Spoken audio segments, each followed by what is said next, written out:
Chapter 1. Your emotions are not you. Part 1. The weather and the sky. Think about the last time you woke up and felt a heavy, grey cloud of "not today" hanging over your head. Maybe it was the sound of the alarm, or maybe it was a lingering sense of anxiety about a meeting, a debt, or a conversation you've been avoiding. In that moment, that feeling felt like the absolute truth. It felt like your identity. You said to yourself, "I am tired," or "I am unmotivated," or "I am just not a morning person." But here is the first hard truth of this journey. You are lying to yourself. You are not tired. You are experiencing the sensation of tiredness. You are not unmotivated. You are experiencing a temporary dip in dopamine. Most people live their entire lives as if they are the weather. When it's sunny, they work. When it's stormy, they hide. When it's cold, they stop. They have built the entire architecture of their future on a foundation as unstable as a breeze. Imagine a pilot flying a 200-ton aircraft. If that pilot decided to change course every time they hit a pocket of turbulence, every time they felt like the plane was shaking too much, they would never reach their destination. They would crash. They would run out of fuel. They would fail the hundreds of people relying on them. A pilot knows that the turbulence is a condition of the environment, but the flight path is a command of the will. Your life is that aircraft. Your goals are the destination. And your feelings. Your feelings are nothing more than the turbulence. Feelings are temporary. Consequences are permanent. Part 2. The biological hijack. To stop letting your feelings control your future, you have to understand why they try to in the first place. Your brain is not designed to make you successful. It is not designed to make you rich, fit, or influential. Your brain is designed to keep you alive. Deep inside your skull sits the amygdala, the lizard brain. It is millions of years old. Its only job is to scan for danger and keep you comfortable, because in the wild, comfort meant safety. To your lizard brain, a hard workout feels like a threat to your energy stores. To your lizard brain, starting a new business feels like a threat to your social standing. To your lizard brain, public speaking feels like being hunted by a predator. When you feel fear, it is just your brain releasing a chemical cocktail of cortisol and adrenaline. It's an ancient survival mechanism that has outlived its usefulness. Most people feel that chemical spike and they obey it. They treat their emotions like a commanding officer. If the feeling says run, they run. If the feeling says hide, they hide. But you are not a lizard. You have a prefrontal cortex, the seat of human reason and will. You have the ability to look at that chemical spike and say, "I see you, but you don't run this ship." You must realize that your emotions are a suggestion, not an order. When you feel unmotivated, that is just your brain suggesting that you save calories. When you feel scared, that is just your brain suggesting that you stay small. You have to learn to hear the suggestion and reject it. Because if you don't, if you keep listening to those ancient, fearful whispers, you will stay exactly where you are. And a year from now, you will be the same person with the same excuses, just a little bit older and a lot more full of regret. Feelings are temporary. Consequences are permanent. Part 3. The myth of feeling ready. The biggest trap in the world is the belief that you need to feel like it before you do it. Amateurs wait for inspiration. Professionals get to work. If you wait until you feel confident to start that project, you will never start. Confidence is not a prerequisite for action. It is a result of action. If you wait until you feel fired up to go to the gym, you will only go 3 times a month. Think of the most successful people you know. Do you think an Olympic athlete feels like training at 4 a.m. in the freezing rain? Do you think a CEO feels like dealing with a legal crisis on a Sunday afternoon? No. They feel the same dread, the same exhaustion, and the same doubt that you do. The only difference is that they have severed the link between their feelings and their feet. Their feelings stay in the bed, but their feet hit the floor. Their feelings want to complain, but their hands keep typing. Their feelings want to quit, but their heart keeps beating for the goal. There is a story of a world-class surgeon who was asked if he ever felt nervous before a surgery. He said, "Every single time. My hands sometimes shake before I scrub in. My stomach turns. I feel like I might fail." The interviewer asked, "Then how do you perform the surgery?" The surgeon replied, "I don't perform the surgery. My training performs the surgery. My discipline performs the surgery. I just bring my nervous body along for the ride." That is how you win. You bring your feelings along for the ride, but you never, ever let them move into the driver's seat. Feelings are temporary. Consequences are permanent. Part 4. The Mental Separation Technique. So, how do you do it? How do you actually stop being a slave to your moods? It starts with a technique called objective observation. Most people live in a state of subjective immersion. They are in their feelings. They say, "I am sad." When you say, "I am," you are claiming that emotion as your identity. You are merging with it. From this moment on, I want you to change your language. When an emotion rises up, I want you to step back and label it as an external event. Instead of saying, "I am tired," say, "I notice a feeling of tiredness in my body." Instead of saying, "I am angry," say, "I am observing a sensation of anger." This creates a gap. And in that gap is where your freedom lives. When you create that gap, you become the observer. You are the scientist in the lab, looking at a specimen. You can see the anger, you can see the fear, you can see the laziness, but you are no longer controlled by them. You are looking at them from the outside. Once you are in the gap, you can ask the most powerful question a human can ask: does this feeling serve my future? If you feel like sleeping in, ask, does this feeling serve the person I want to be in 5 years? The answer will be no. Once you have that no, the feeling loses its power. It's still there, it might still be nagging at you, but it no longer has the remote control to your life. You must become a master of the gap. The shorter the gap between a feeling and a reaction, the weaker the person. The wider the gap, the more powerful the individual. Feelings are temporary. Consequences are permanent. Part 5. The Cost of Emotional Reactivity. Let's talk about the price you pay for letting your feelings win. Every time you let a bad mood stop you from working, you are stealing from your future self. You are taking money out of your future bank account. You are taking health away from your future body. You are taking opportunities away from your future family. Imagine your future self, the version of you 10 years from now who has everything you currently dream of. That version of you is standing in a room. Now imagine current you walking into that room. If you have spent the last 10 years following your feelings, sleeping in when you were tired, quitting when it got hard, yelling when you were angry, how does that future self look? They look broken. They look tired. They look like they missed their window. Now imagine the other version. The version where you decided that your feelings didn't matter. The version where you worked through the boredom, moved through the fear, and stayed calm through the chaos. That future self is standing tall. That future self is free. The bridge between who you are and who you want to be is built out of the bricks of your daily actions. If you only lay bricks when you feel like it, you will never finish the bridge. And if you never finish the bridge, you will be stuck on this side of the canyon forever, watching other people cross over to the life you wanted. Stop treating your feelings like they are the truth.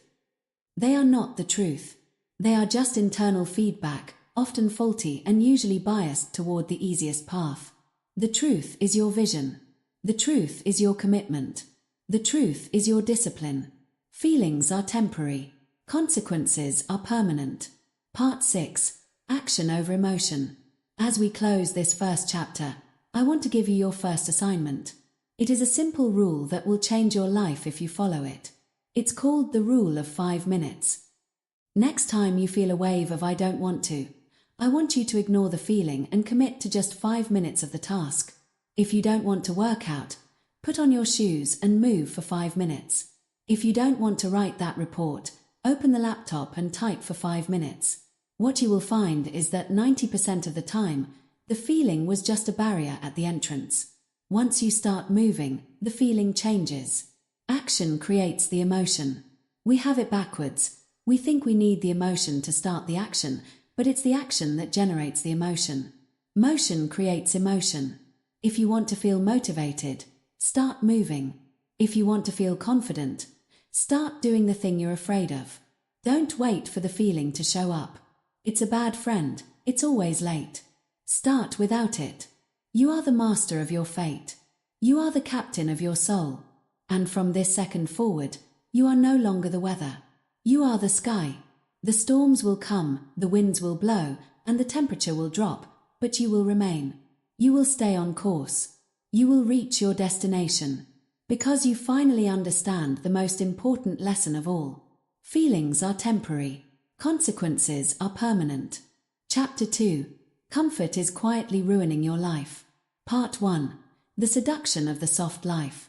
We live in the most comfortable era in human history. We have climate-controlled rooms, food delivered to our doors with a thumb tap, and endless entertainment designed to keep us chemically sedated on a couch. On the surface, this looks like progress. We've won the war against the elements. We've conquered the cold and the hunger that killed our ancestors. But there is a dark side to this victory. While we were making our lives easier, we were making our spirits smaller. We have mistaken comfort for happiness. We have mistaken ease for success. Comfort is not your friend. Comfort is a slow-acting poison. It doesn't kill you with a bang, it kills you with a whisper. It whispers that you've done enough. It whispers that you can do it tomorrow. It whispers that you deserve a break when you haven't even started the work. Look around at the people who are miserable, stuck, and full of what ifs. They aren't in that position because of a great tragedy. They are there because of 1,000 small, comfortable choices. They chose the snooze button over the sunrise. They chose the mindless scroll over the difficult book. They chose the silence of a dying relationship over the heat of a hard conversation. Every time you choose the easy path, you are reinforcing a neural pathway that says, I am weak. I cannot handle pressure. And eventually, that pathway becomes a highway. Comfort today, regret tomorrow. Part 2. The biology of the comfort trap. To escape the trap, you have to understand why your brain is addicted to it. Your brain is a survival machine that hasn't had a software update in 50,000 years. Back on the savannah, energy was scarce.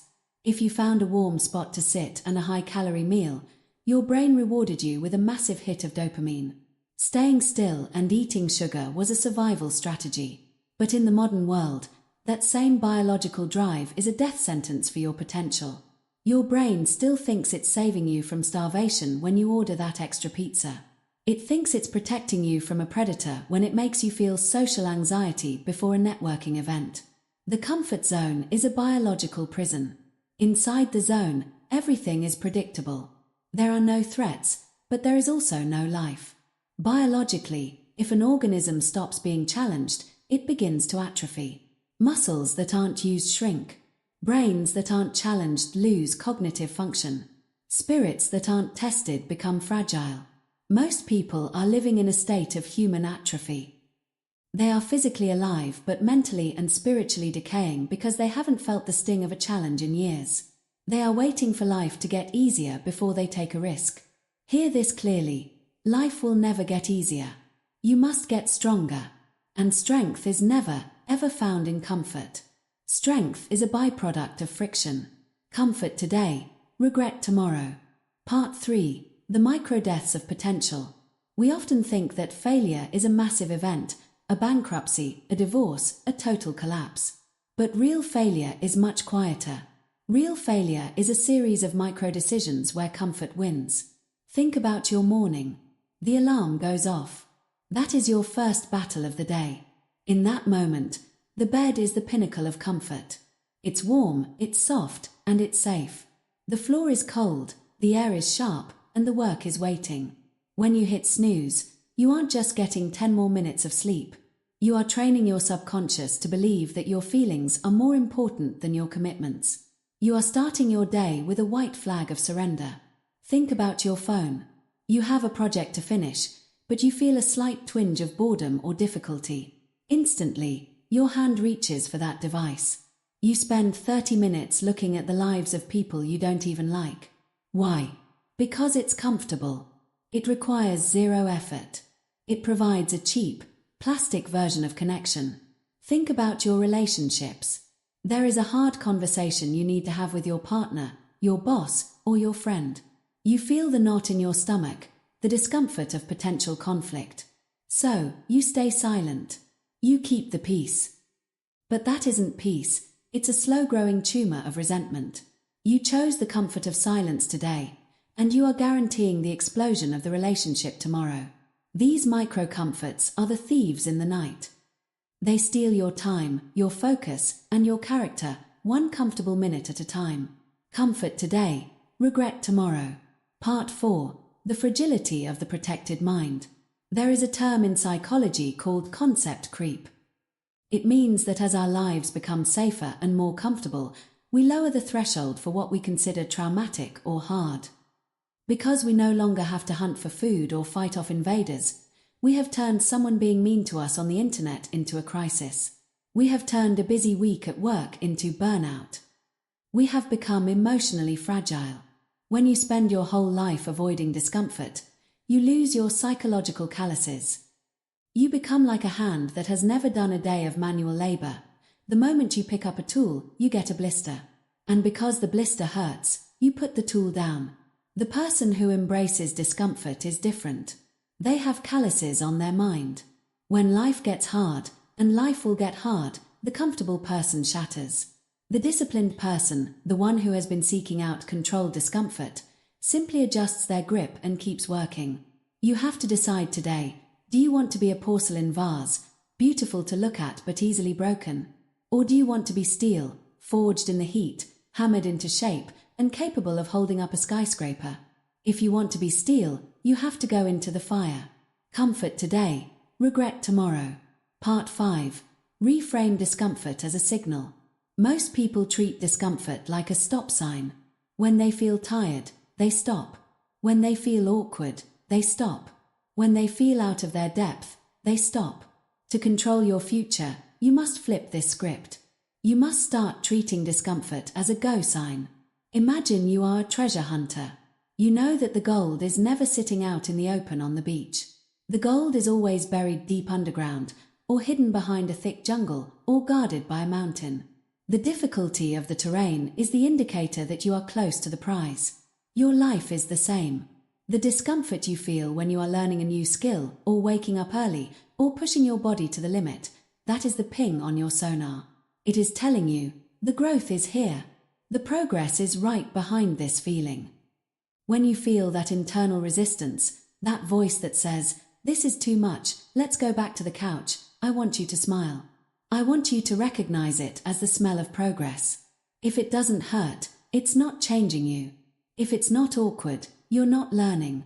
If it's not scary, you're not growing. The greats don't tolerate discomfort. They hunt it. They look for the thing that makes them the most nervous, and they walk directly toward it. Because they know that on the other side of that feeling is a version of themselves that is 1% better. And 1% a day is an unstoppable trajectory. Comfort today, regret tomorrow. Part 6. The voluntary hardship practice. How do we break the addiction to comfort? We do it through voluntary hardship. You don't wait for life to throw a punch at you. You step into the ring and start sparring every single day. You must intentionally inject microdoses of discomfort into your life to kill the part of you that is soft. Take a cold shower.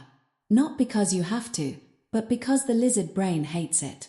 When you stand under that freezing water and your mind screams, get out, and you choose to stay, you just won a battle. You just proved that you are the boss, not your sensations. Work when you are tired. Read the book when you want to watch the show. Eat the clean meal when the fast food is calling your name. Say no to the social invitation so you can say yes to your goals. This isn't about being a martyr. It's about being a master. It's about building a mind that is so used to winning the war against comfort that doing the hard thing becomes your default setting. Imagine two people. Person A lives for the weekend, for the snacks, for the ease. Person B lives for the challenge, for the sweat, for the growth. In 10 years, who has the better life? It's not even a question. Person A has a life of quiet desperation, filled with the regret of what they could have been.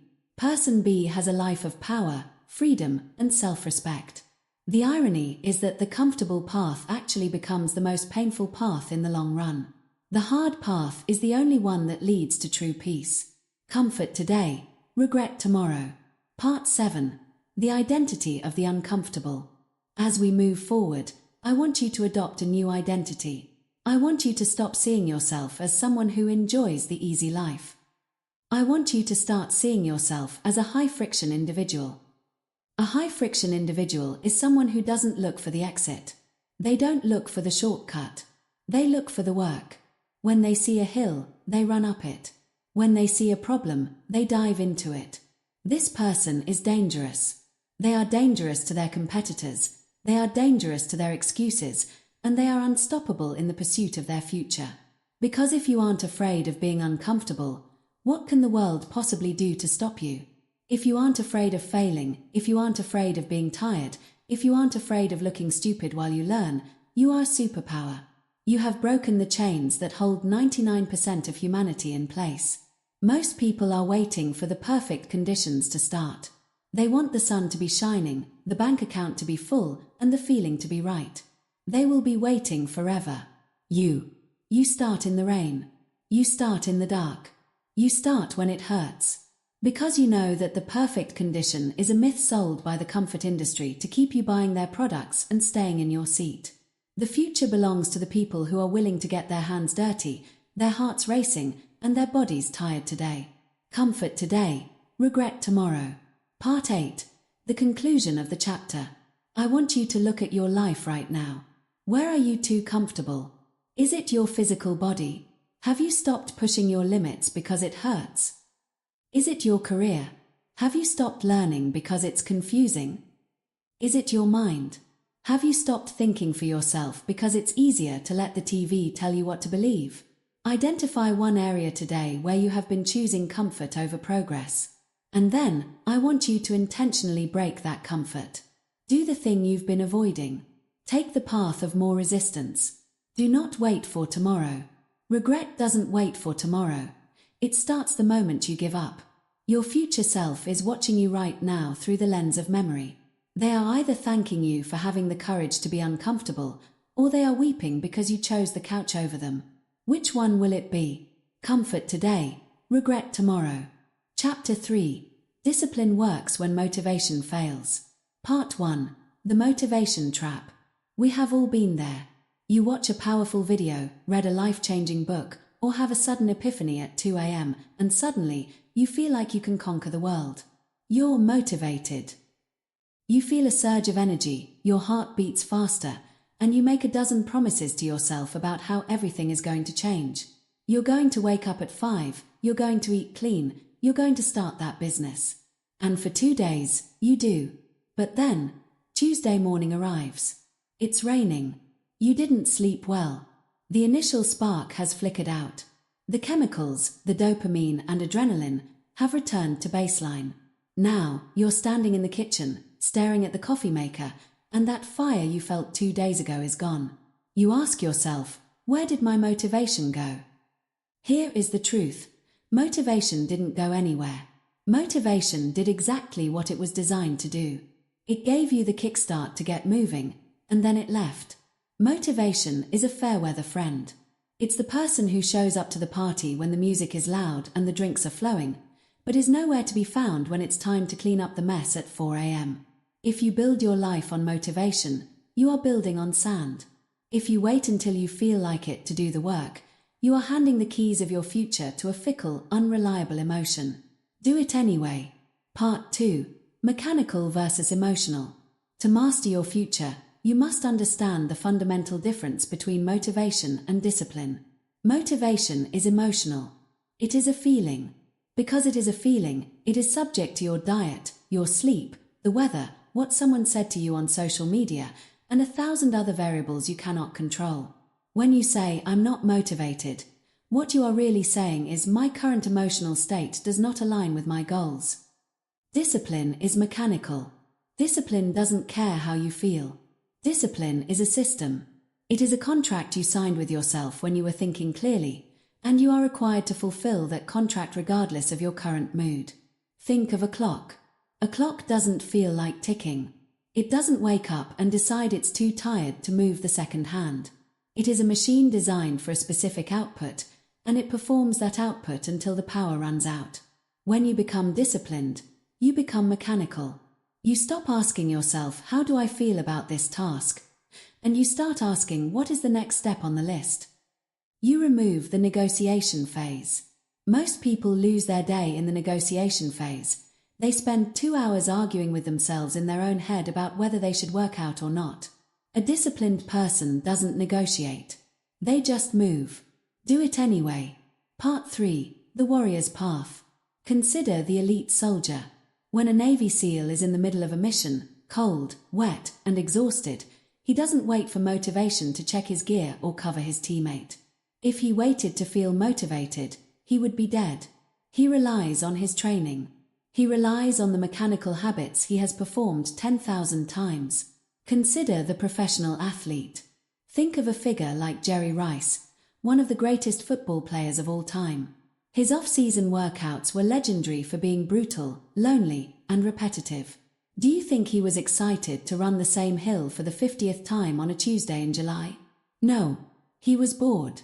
He was tired. He was in pain.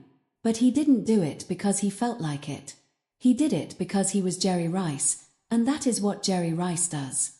Discipline is the ability to do what needs to be done, when it needs to be done, whether you feel like it or not. The entrepreneur who builds a billion-dollar company isn't the one who had the most passion. They are the one who showed up to the office on the days when the bank account was empty, the staff was quitting, and the product was failing. They sat at the desk and they did the work while their emotions were screaming at them to quit. Do it anyway. Part 4. The Architecture of Discipline. Discipline is not a character trait you are born with. It is a muscle you build through the repetition of non-negotiables. A non-negotiable is a task that is no longer up for debate. For a professional, the work is non-negotiable. For an athlete, the training is non-negotiable. For a person of character, the truth is non-negotiable. You need to create a system of requirements for your life. Most people have a system of desires. They say, I want to read more, or I hope to lose weight. Desires are weak. Desires bend under the weight of a bad mood. Requirements are different. Start small.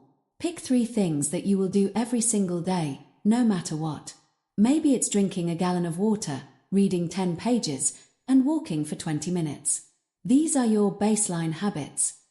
On the days you feel amazing, you do them. On the days you feel like the world is ending, you do them. On the days you are sick, or busy, or traveling, you do them. When you complete a non-negotiable on a day you hate, you aren't just doing the task. You are performing surgery on your identity. You are cutting out the victim identity and replacing it with the disciplined identity. You are proving to your subconscious that your word is law. Do it anyway. Part 5. The Death of the Ready Mindset. One of the greatest enemies of discipline is the waiting for ready mindset.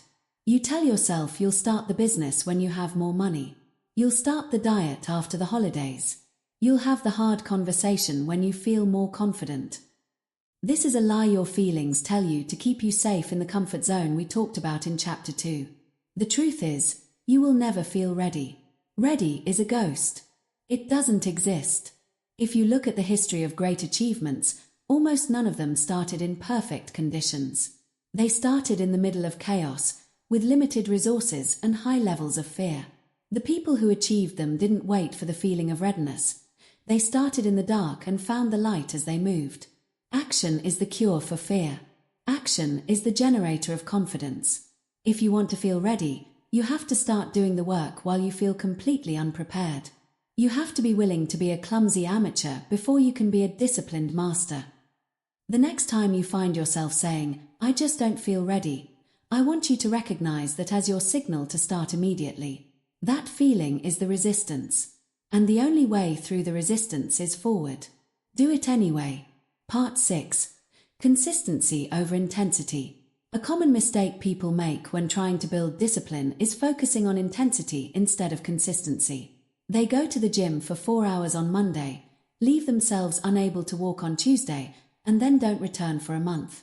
They try to write 20 chapters of their book in a weekend and then never look at the manuscript again. Intensity is emotional. It's driven by that spike of motivation we talked about. Consistency is disciplined. It is mechanical. It is better to work for 30 minutes every day without fail than to work for 12 hours once a month. Why? Because 30 minutes a day builds a habit, and a habit eventually becomes automatic. When a task becomes automatic, it requires less willpower. Think of brushing your teeth. You don't need motivation to brush your teeth. You don't need to watch an inspirational video to get yourself to the sink. You just do it. Why?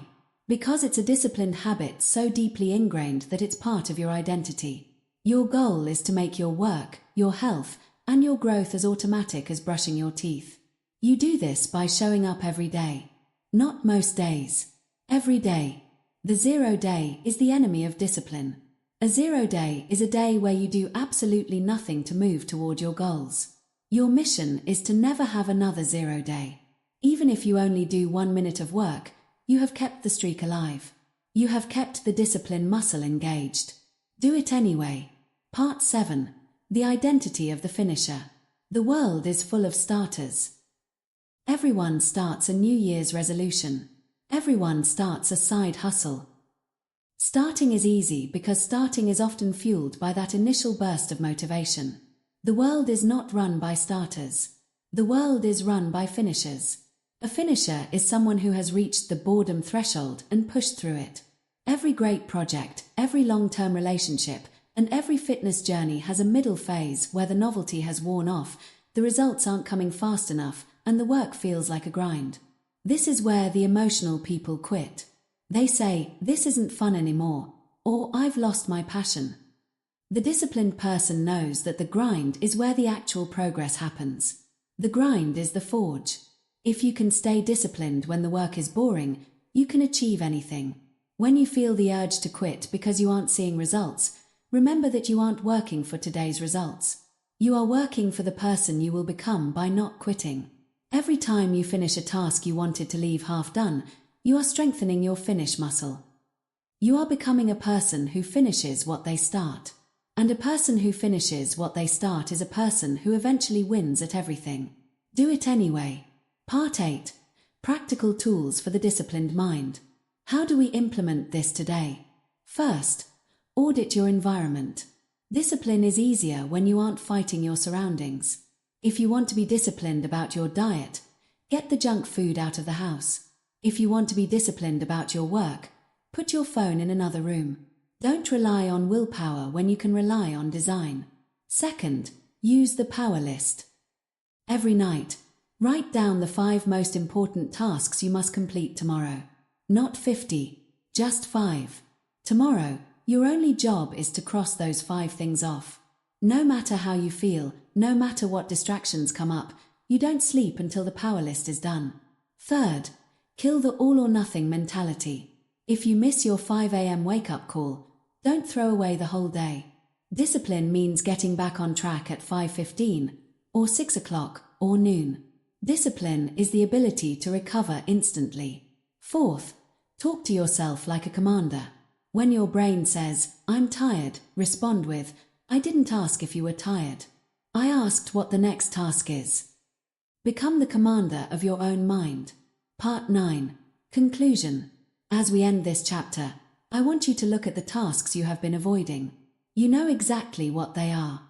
You've been waiting for a sign, or a feeling, or a spark. That spark is never coming, and you don't need it. You have hands. You have a brain. You have a plan. That is all you need to move. The difference between the person you are and the person you want to be is what you do on the days you don't feel like doing it. Today is one of those days. Tomorrow will be another. Stop asking your emotions for permission to be great. They will never give it to you. They want you to stay small, stay safe, and stay comfortable. Ignore them. Turn your back on the how you feel and focus entirely on what you do. Because your future doesn't care about your feelings. It only cares about your results. Do it anyway. Do it anyway. Do it anyway. Chapter 4. Stop reacting and start controlling.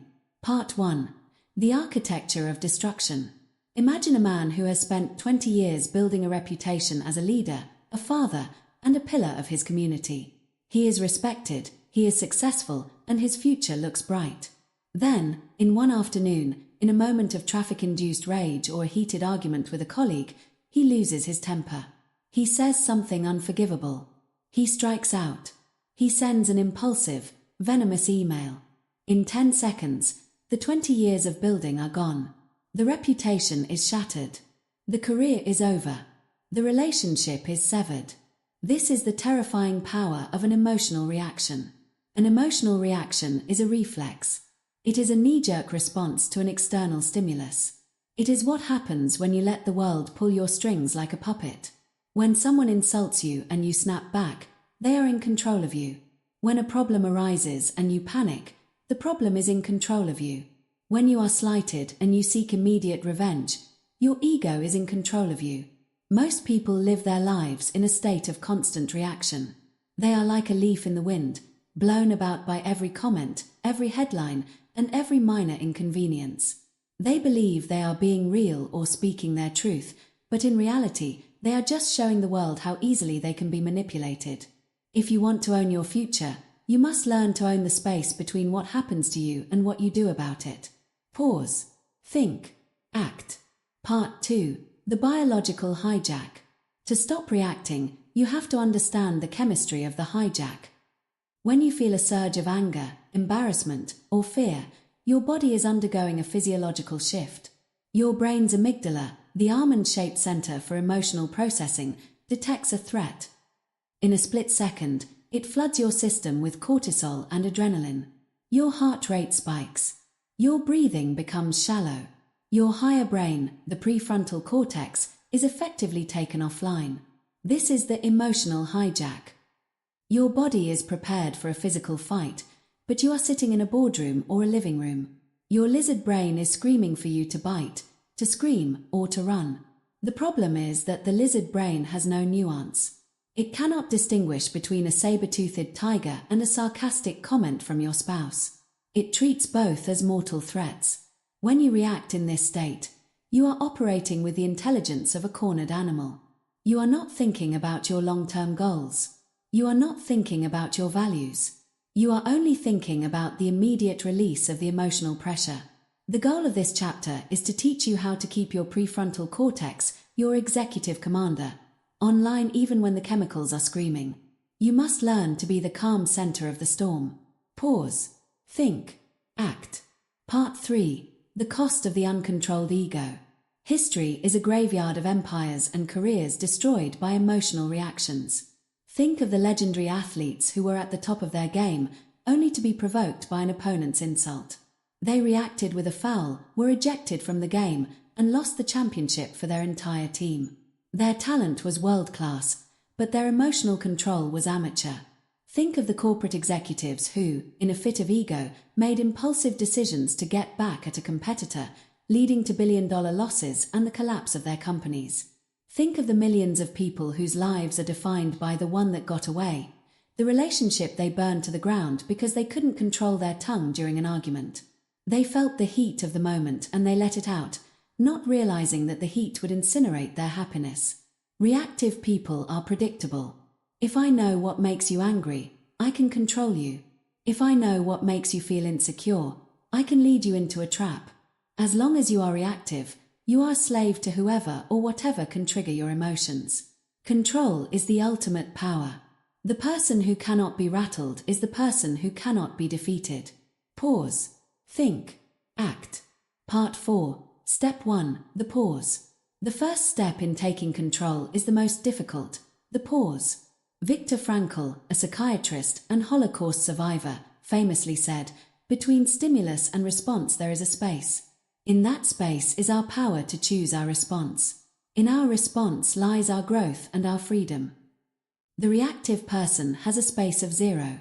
Stimulus happens. Response happens. The controlled person works every day to widen that space. When you feel the spike, that heat in your chest, that tightening in your throat, that is your signal. That is not the signal to speak. That is the signal to stop. You must develop the habit of the selective delay. When a triggering email hits your inbox, you do not reply. You close the laptop. When someone says something offensive, you do not rebut. You breathe. This pause does 2 things. Physically, it allows the initial chemical surge of adrenaline to begin to dissipate.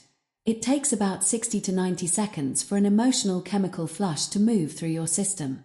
If you can wait just 2 minutes, you will literally have a different brain than you did at the moment of the trigger. Mentally, the pause signals to your subconscious that you are the one in charge. By refusing to react instantly, you are asserting dominance over your impulses. You are saying, I see this feeling, but it does not dictate my movements. Pause. Think. Act. Part 5. Step 2. The think. Once you have created the space, you move into the second phase, the think. During the pause, you must ask yourself 3 diagnostic questions. First, is my current feeling a fact? As we learned in Chapter 5, the answer is almost always no. You might feel like the person is attacking you, but the fact might be that they are just having a bad day. Second, what is my goal here? In an argument, your reactive goal is to win or to hurt. Your controlled goal is usually to reach a resolution or maintain a relationship. Ask yourself, will the words I'm about to say move me closer to my goal or further away?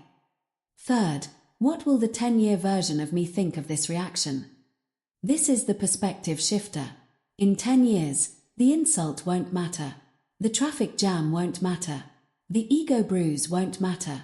But the damage you do in the next 10 seconds might still be haunting you. Thinking is the process of bringing logic back into the room. It is the process of weighing the temporary feeling against the permanent consequence. If you are thinking, you are winning. The lizard brain cannot think, it can only feel and react. By engaging your analytical mind, you effectively choke out the emotional response. Pause. Think. Act. Part 6. Step 3. The act. Now, and only now, are you allowed to act. Acting is different from reacting. A reaction is a defense mechanism. An action is a strategic move. Sometimes, the best action is no action at all. There is a profound power in silence. When someone is trying to provoke you and you meet them with a calm, steady gaze and a silent mouth, you have won. You have refused to play their game. You have maintained your dignity while they have lost theirs. Other times, action is required. But because you have paused and thought, your action is now measured. You can speak firmly without being hysterical. You can set a boundary without being abusive. You can make a decision based on data rather than drama. Think of a surgeon. When a complication arises on the operating table, the surgeon does not react by screaming and throwing their tools. They act by following a protocol. They remain calm because the situation requires precision, not emotion. Your life requires that same level of precision.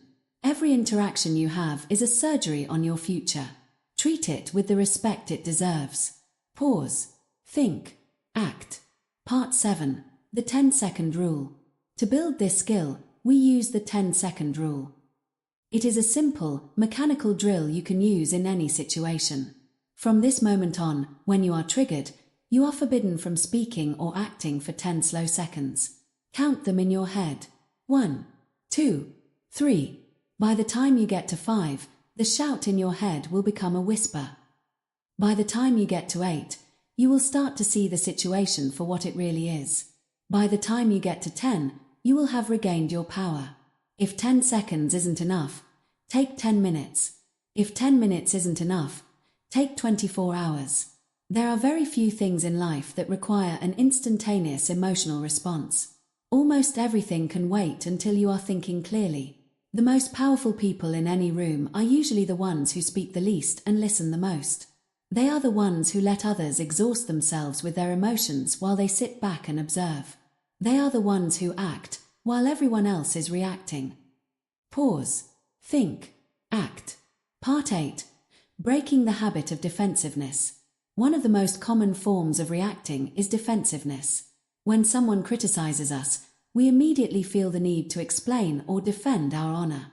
This is an emotional reaction driven by insecurity. A person who is in control of their future does not need to defend themselves against every minor criticism. They know who they are. They know their value. If the criticism is true, they take it as a lesson. If the criticism is false, they ignore it as noise. When you feel the urge to defend yourself, pause. Ask yourself, does this person's opinion change my reality? If the answer is no, then their words are just vibrations in the air. You don't need to react to vibrations. Stop giving people the remote control to your mood. When you react to a critic, you are telling them, I care more about your opinion of me than I care about my own peace of mind. Is that the message you want to send? Is that the person you want to be? Pause. Think. Act. Part 9. Leadership is emotional control. Whether you are leading a family, a team, or a multinational corporation, your level of success will be capped by your level of emotional control. People do not follow reactive leaders. They fear them or they pity them, but they do not trust them. A reactive leader is unstable. They are a loose cannon. You never know which version of them you are going to get. A controlled leader is a rock. In a crisis, everyone looks to the person who isn't panicking. In a conflict, everyone listens to the person who isn't screaming. By mastering your reactions, you become a magnetic force. You become the stable ground that others want to stand on. You become the person who makes decisions that stand the test of time. Your future is a series of decisions. If those decisions are made in the heat of reaction, your future will be a mess. If those decisions are made in the cool of control, your future will be a masterpiece. Pause. Think. Act. Part 10. Conclusion. The choice is yours. As you go through the rest of your day, life is going to try to trigger you. Someone will cut you off in traffic. An email will be rude. A loved one will say something that hits a sore spot. Technology will fail when you need it most. In those moments, you will feel the old habit of reaction rising up. You will feel the lizard trying to take the wheel. I want you to see that moment for what it is, a test. It is a test of whether you are the master of your future or a slave to your chemistry. Take a breath. Widen the space. Reclaim your power. You do not have to be a victim of your impulses. You do not have to be a casualty of your own anger. You can choose a different path. You can be the person who stays calm, who stays focused, and who stays in control. The future doesn't belong to the loudest person, or the most impulsive person, or the most reactive person. The future belongs to the person who can pause, the person who can think, and the person who has the discipline to act with intention. Pause. Think. Act. Chapter 5. Feelings lie to you every day.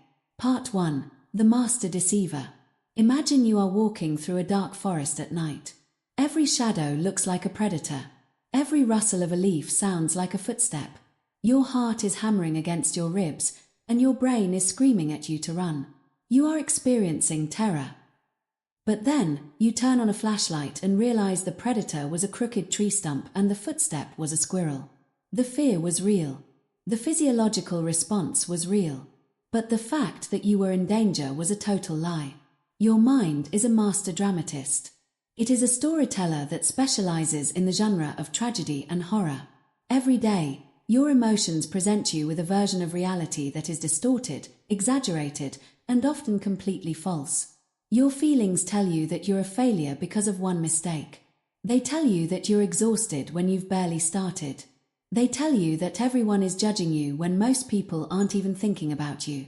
Most people live their lives as if their emotions are a reliable news source. They feel doubt and they assume it means they are incapable. They feel tiredness and they assume it means they have no more to give. But if you want to control your future, you must learn to treat your feelings like a salesman. Listen to the pitch, but never forget that they are trying to sell you a version of reality that keeps you small and safe. Your emotions are not facts. Part 2. The Mirage of Exhaustion. Let's look at one of the most common lies your feelings tell. I can't go any further. In the world of ultra-endurance athletes, people who run 100 miles at a time through mountains and deserts, there is a concept called the wall. Usually, around mile 60 or 70, the body sends a massive, undeniable signal to the brain. The runner feels a crushing weight in their limbs. Their mind begins to hallucinate reasons to quit. My knees are permanently damaged. I'm going to collapse. This is dangerous. If the runner believes those feelings, they stop. But the elite runner knows a secret that science has recently confirmed, the central governor theory. Your brain has a built-in safety valve. It begins to send you signals of extreme exhaustion and pain when you are only at about 40% of your actual physical capacity. The feeling of being done is a lie designed to protect your energy reserves. It is a biological hallucination. When your feelings tell you that you have nothing left, you are actually just beginning to tap into your true potential. This doesn't just apply to running. It applies to your work, your study, and your creative projects. When you feel burnt out after 2 hours of focus, that is often just your brain trying to get you back to the comfort of the couch. When you feel bored, that is just a lie telling you that the work isn't important. The next time you feel like you've hit your limit, remember, your mind is trying to protect you from the discomfort of growth. It is lying to you. Your emotions are not facts. Part 3. The Shadow of Fear. Fear is perhaps the most convincing liar of all. Fear doesn't just tell you that something is hard, it tells you that something is impossible. Think about the feeling of imposter syndrome. You are about to step into a new role or a new level of success, and suddenly, a wave of fraudulence washes over you. Your feelings tell you that everyone will find out you don't know what you're doing. They tell you that you don't belong in the room. Is that a fact? No. The fact is that you were hired, or promoted, or chosen based on your track record. The fact is that everyone else in the room is also figuring it out as they go. But the feeling of being an imposter is so heavy that many people retreat. They play small. They don't speak up. They fulfill the lie that fear told them. Fear exaggerates the cost of failure while completely ignoring the cost of inaction. Your feelings tell you that if you start a business and it fails, it will be the end of the world. That is a lie. The fact is, you would learn, you would pivot, and you would survive. The real danger, the fact your feelings won't tell you, is that if you don't start, you are guaranteed to live a life of regret. Don't let a shadow convince you that there's a monster in the room. Turn on the light of logic. Your emotions are not facts. Part 4. The Funhouse Mirror of Social Anxiety. We are social creatures, and our ancient brains are terrified of being cast out of the tribe. This is why social anxiety is so pervasive. Have you ever walked away from a conversation and felt a wave of embarrassment? Your feelings tell you that you said something stupid. They tell you that the other person thinks you're awkward. They tell you that you've ruined your reputation. This is the spotlight effect. Your emotions create a lie where you are the center of everyone else's universe. The fact is, most people are far too worried about their own insecurities to notice yours. They are caught in their own lie, wondering what you think of them. When you let the lie of social anxiety control you, you stop networking, you stop sharing your ideas, and you stop building the relationships that will define your future. You are letting a feeling, a temporary chemical spike of social cortisol, dictate your professional and personal trajectory. Stop believing the drama. People are not thinking about you as much as your ego wants you to believe. You are free. Your emotions are not facts. Part 5. Cross-examining your emotions. If you were in a courtroom and a witness took the stand who was known to be a pathological liar, would you believe everything they said? Of course not. You would cross-examine them. You would look for holes in their story. You would demand evidence.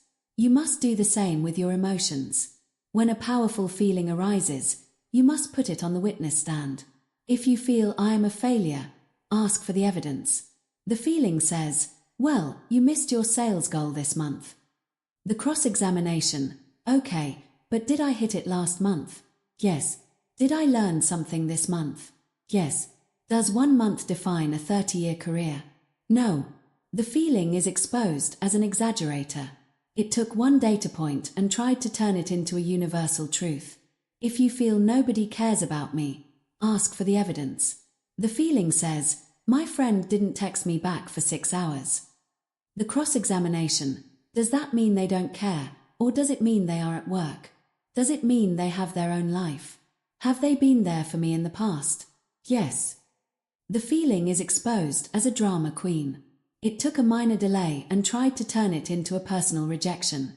By questioning your thoughts, you take the charge out of the emotion. You move from the reactive, emotional brain to the logical, analytical brain. You begin to see the world as it is, not as your moods want it to be. Your emotions are not facts. Part 6. The difference between feeling and being. One of the most dangerous linguistic habits we have is saying I am, followed by an emotion. I am sad. I am unmotivated. I am worried. When you say I am, you are stating a state of being. You are merging your identity with the lie. But you are not your emotions. You are the container for them. You would never say I am a headache. You would say I have a headache. A headache is an external event happening to your body. It isn't who you are. Start treating your emotions the same way. You don't become unmotivated. You experience a sensation of low motivation. You don't become angry. You observe a rise in emotional temperature. This separation is your greatest armor.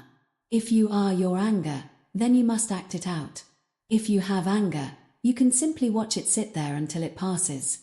And it will pass. Every emotion has a beginning, a middle, and an end. The lie tells you that this feeling will last forever, that you will always feel this tired, or this sad, or this stuck. But look back at your life. Have you ever had a bad day that lasted for 10 years? No. The sun always comes up. The chemicals always level out.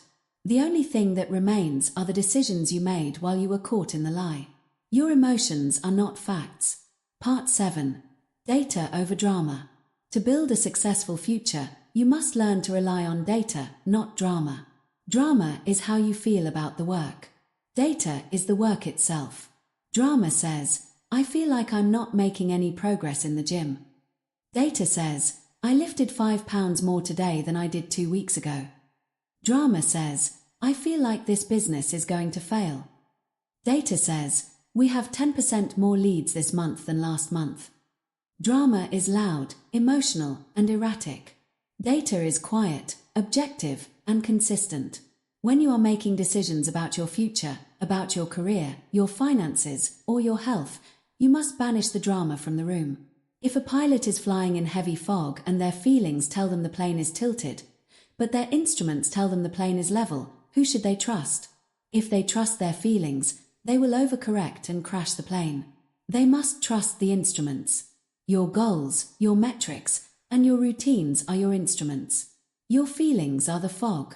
Trust the instruments. Your emotions are not facts. Part 8. The power of even though. The most disciplined people in the world are not people who don't have lying feelings. They are people who have mastered the even though strategy. I'm going to work on my business, even though I feel like a fraud. I'm going to hit the gym, even though my brain is telling me I'm too tired. I'm going to have this conversation, even though my stomach is doing flips. This is the ultimate form of emotional control. You acknowledge the lie, you hear the feeling screaming at you, and you move anyway. You don't try to fix the feeling. You don't try to argue with it until it goes away. You just accept that your brain is currently telling a lie, and you proceed with the truth. The truth is what you wrote down in your goals. The truth is the commitment you made to your family. The truth is the potential you know you have inside you. When you act even though, the lie eventually loses its power. Your brain realizes that its alarms are being ignored, so it stops ringing them so loudly. This is how you build confidence. Confidence isn't the absence of lying feelings, it's the history of acting in spite of them. Your emotions are not facts. Part 9. The final deception, the right time. The final lie we must address is the lie of the right time. Your feelings tell you that there will be a day in the future when you will wake up and the fear will be gone, the motivation will be overflowing, and the path will be clear. They tell you to wait for that perfect emotional alignment before you take the big leap. This is the most successful lie in history because it sounds so reasonable. But it is a trap. There is no right time. The right time is a feeling, and as we have established, feelings are liars. If you wait until you feel ready, you will be waiting on your deathbed. The people who change the world, the people who build empires, the people who find true love, they all acted while they felt unready, scared, and doubtful. They didn't wait for the lie to stop, they just stopped believing it. Your emotions are not facts. Part 10. Conclusion. As you move into the next hour of your life, pay attention to the internal narrator. Listen to the stories it's telling you about your abilities, your energy, and your worth. When it says you can't, ask why not. When it says it's too late, ask according to what data. When it says you're not good enough, say that's a feeling, not a fact. You are the judge in this courtroom. You decide what evidence is admissible. Do not allow emotions to be the star witness in the trial of your life. They are unreliable, they are biased, and they are trying to rob you of your future. Look past the drama. Look past the chemicals. Look at the mission. Your future is waiting for you on the other side of the lies. Your emotions are not facts. Chapter 6. Build a mind that doesn't break. Part 1. The myth of the natural warrior. There is a common misconception in our culture that mental toughness is something you are born with.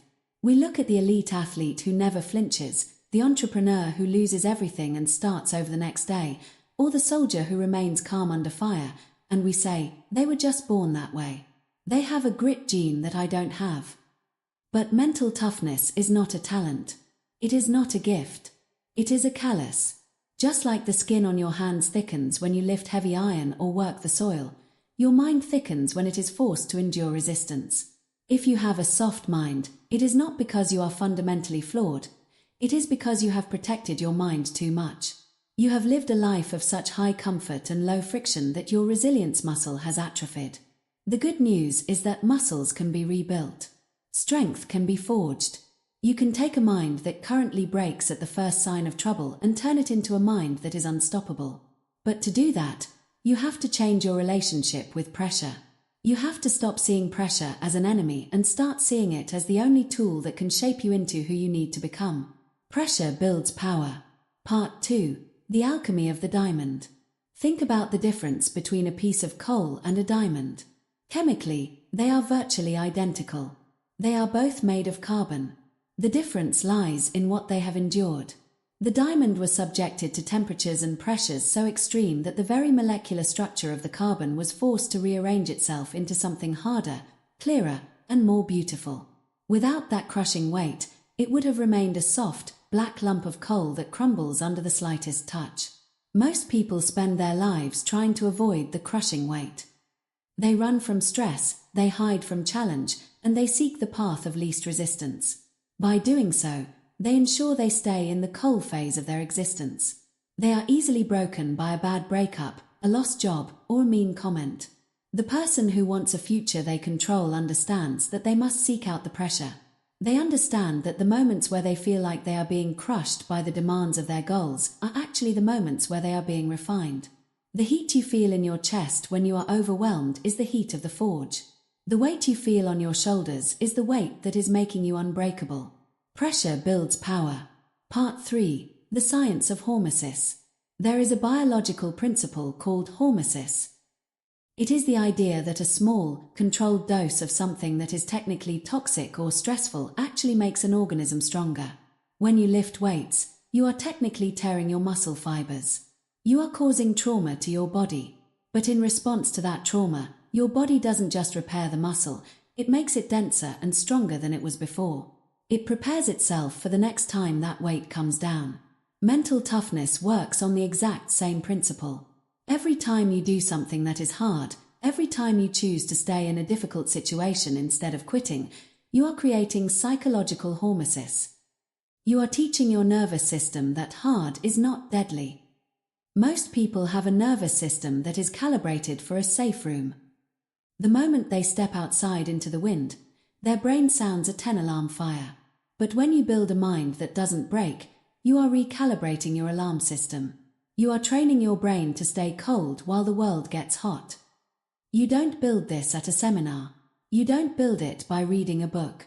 You build it by doing things that make you want to quit and then refusing to quit. Pressure builds power. Part 4. The practice of voluntary suffering.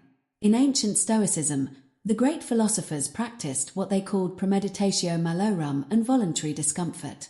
Men like Seneca, who was one of the wealthiest men in Rome, would spend several days a month eating the cheapest food, wearing tattered clothes, and sleeping on the floor. Why would a rich man do this? Because he wanted to kill the fear of losing his comfort. He wanted to prove to himself that even in the worst-case scenario, he was still okay. He was callousing his mind against the fluctuations of fortune.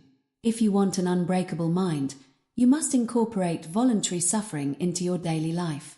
You must do things on purpose simply because they are hard and you don't want to do them. Take the cold shower. There is no medical necessity for a cold shower, but there is a massive psychological necessity. When you stand in front of that cold water, your feelings tell you no. Your lizard brain tells you it's a threat. When you step in anyway, you are practicing the art of discipline over emotion. You are teaching your brain that you are the master of your sensations. Run in the rain. Skip the meal when you're hungry. Work for an extra hour when your eyes are heavy. These are not chores. These are training sessions for the war of life. If you can control yourself when the shower is cold, you can control yourself when the market crashes. If you can control yourself when you're hungry, you can control yourself when an opponent tries to provoke you. Pressure builds power. Part 5. The war against instant gratification. We live in the instant age. We have high-speed internet, instant messaging, and same-day delivery. Our environment is designed to reward us instantly for very little effort. This environment is a factory for weak minds. When you get everything you want the moment you want it, your patience muscle and your endurance muscle die. You become like a spoiled child who throws a tantrum the moment things don't go their way. To build a mind that doesn't break, you must become a practitioner of delayed gratification. You must learn to value the long win over the short hit. Mental toughness is the ability to work for months or years without a payout, because you are driven by internal standards rather than external rewards. It is the ability to stay on the diet when the scale hasn't moved in a week. It is the ability to keep building the business when you haven't made a sale in a month. Weak people need constant feedback. They need likes, they need praise, and they need results immediately. Strong people provide their own feedback. They know that the work is the reward. They know that by delaying the pleasure, they are increasing the power. Pressure builds power. Part 6. Forged in the fire. The story of resilience. Look at the life of any person who has ever left a mark on history. You will find a period of intense, often crushing hardship. Think of Nelson Mandela, who spent 27 years in a prison cell. He didn't come out of that cell broken and bitter. He came out with a mind so disciplined and a spirit so refined that he was able to lead an entire nation through a peaceful transition. The prison didn't break him, it forged him. He used the pressure of his confinement to build the power of his character. Think of the entrepreneur who fails at 5 businesses, loses their house, and sleeps in their car before finally building a global empire. Those years of losing were actually the years of loading. They were learning how to handle stress that would break a normal person. They were building a failure threshold that was so high that nothing could ever stop them again. You must stop asking for an easy life. An easy life makes a weak person. Instead, ask for the strength to endure a difficult one.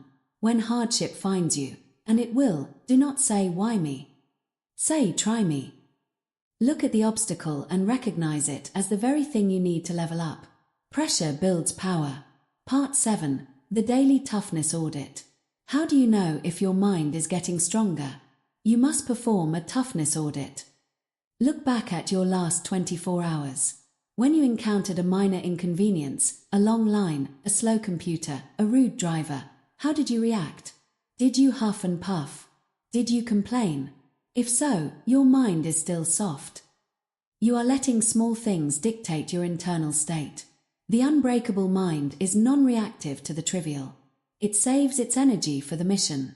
To build this, start the hard tasks first rule. Most people spend their morning doing easy, comfortable tasks to warm up. They check emails, they tidy their desk, they look for busy work. This is a sign of a weak mind avoiding the friction. The disciplined mind goes straight for the ugly frog. Whatever the hardest, most uncomfortable, most anxiety-inducing task on your list is, do it first. Do it while you're tired. Do it before you have your coffee. Prove to yourself that you don't need perfect conditions to be a high performer. By choosing the hard path first, the rest of the day becomes easy. You build a momentum of toughness that carries you through the evening. Pressure builds power. Part 8. The Calloused Mind. David Goggins, often called the toughest man alive, speaks about the calloused mind. He explains that when you do things you hate over and over again, you eventually build a layer of mental skin that protects you from doubt and fear. When you have a calloused mind, the voice in your head that says quit doesn't go away, it just gets quieter.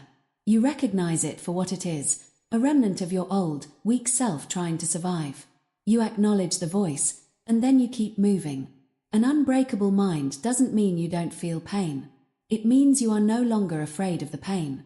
You have realized that pain is a temporary visitor, but the pride of finishing is a permanent resident. The next time you are in the middle of a hard workout or a late-night study session and your brain starts to break, I want you to lean in.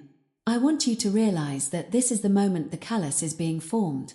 If you quit now, you stay soft.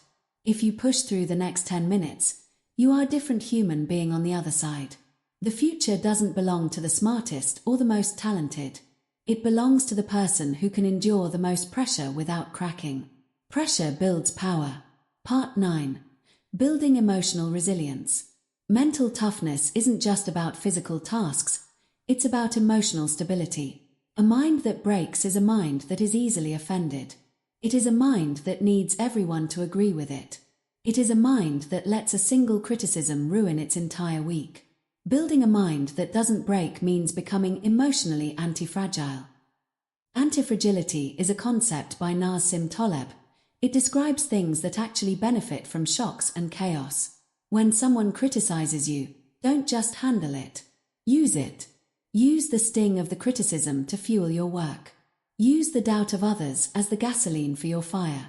If you are anti-fragile, the world cannot hurt you, because everything the world throws at you is just more fuel for your engine. The person who needs safe spaces and trigger warnings is a person who has already lost their future. The person who says give me your worst is the person who will own the world. Pressure builds power. Part 10. Conclusion, the transformation. As we end this chapter, I want you to look at your current challenges. The debt you're paying off. The relationship that is struggling. The goal that seems too far away. Stop wishing they were easier. Stop praying for the pressure to go away.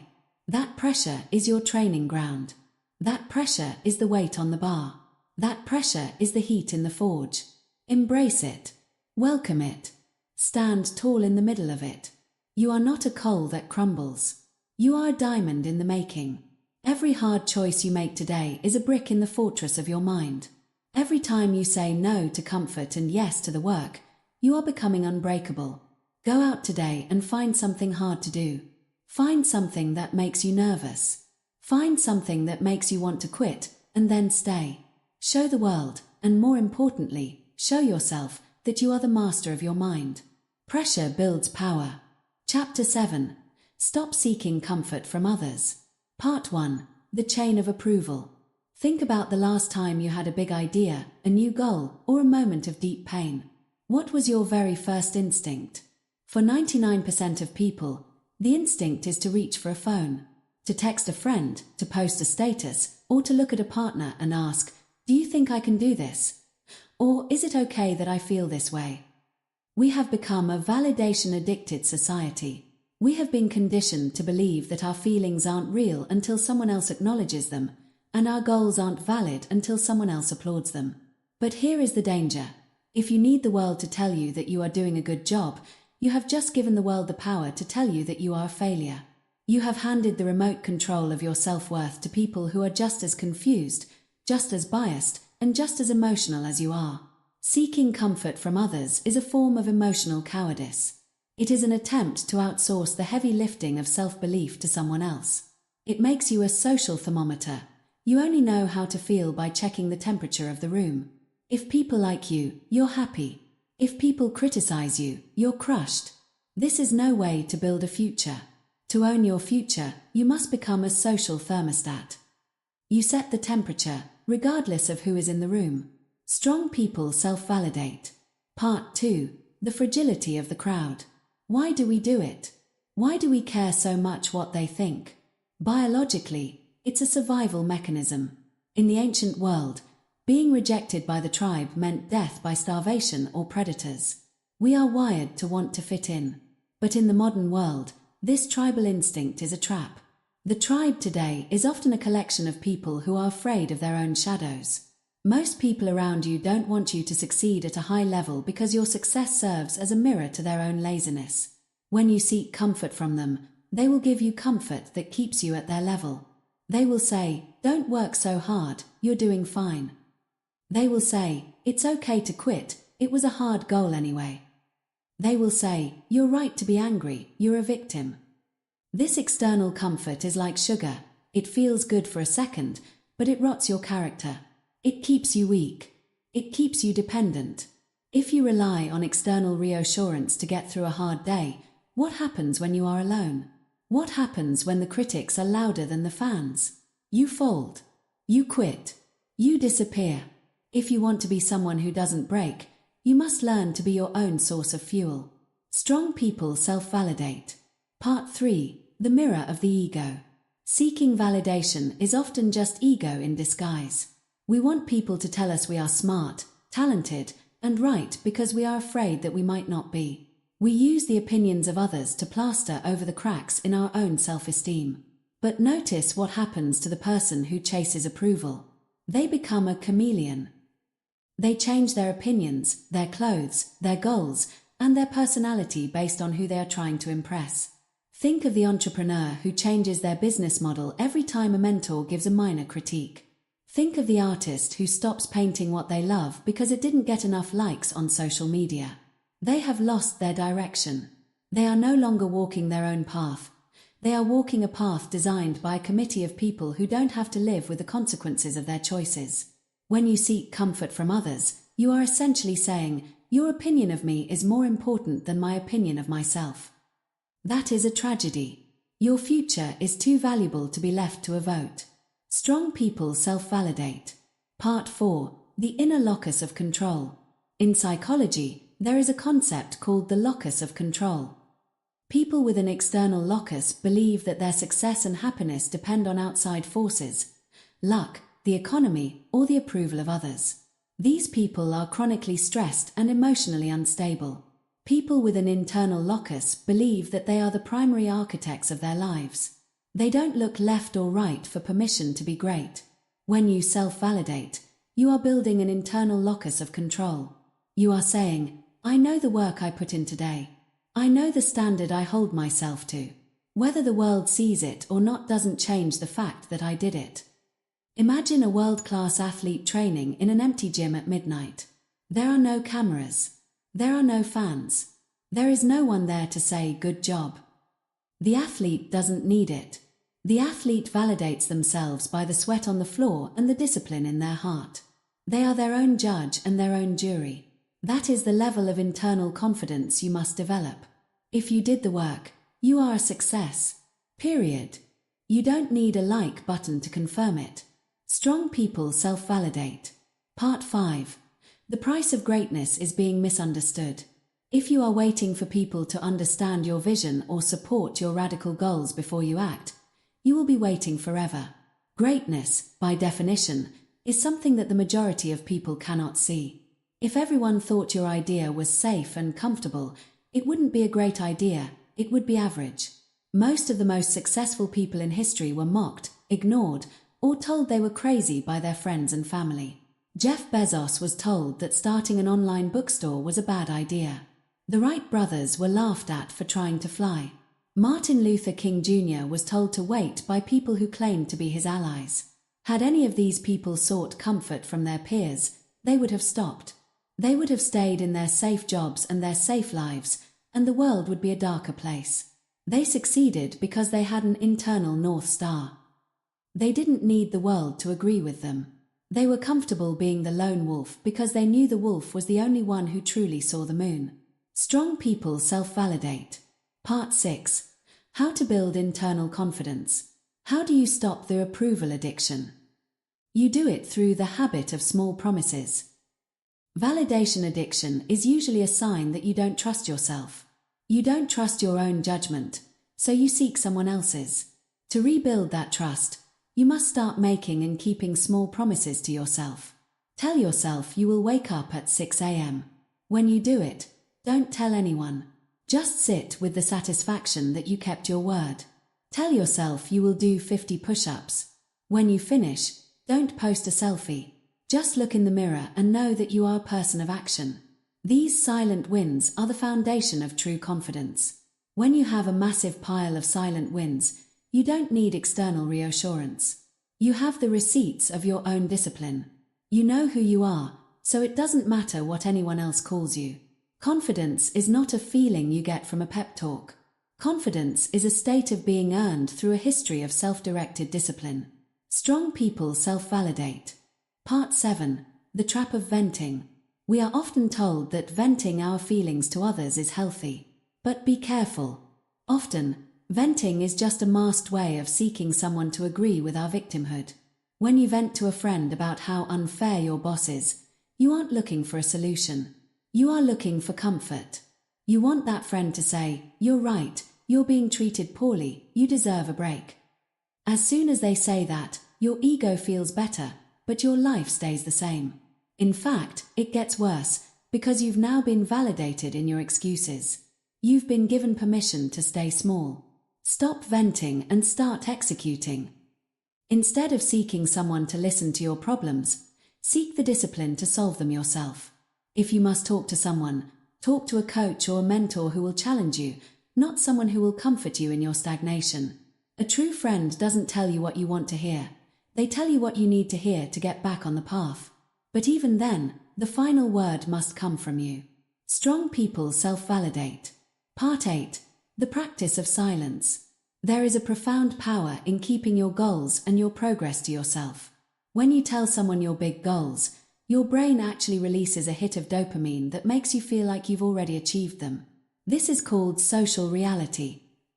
It actually decreases your motivation to do the work because you've already received the reward of the praise. From now on, I want you to practice the power of the secret. Work in silence. Train in silence. Build in silence. Let your results be the only announcement you ever make. When you stop seeking the clap from the audience, you become much more focused on the performance itself. You become a craftsman of your own life. If you are hurting, sit with the pain. Learn what it has to teach you. If you are winning, sit with the pride. Let it fuel your next move. You don't need to share everything to make it real. The most real things in life are the ones that happen when no one is watching. Strong people self-validate. Part 9. Standing alone without fear.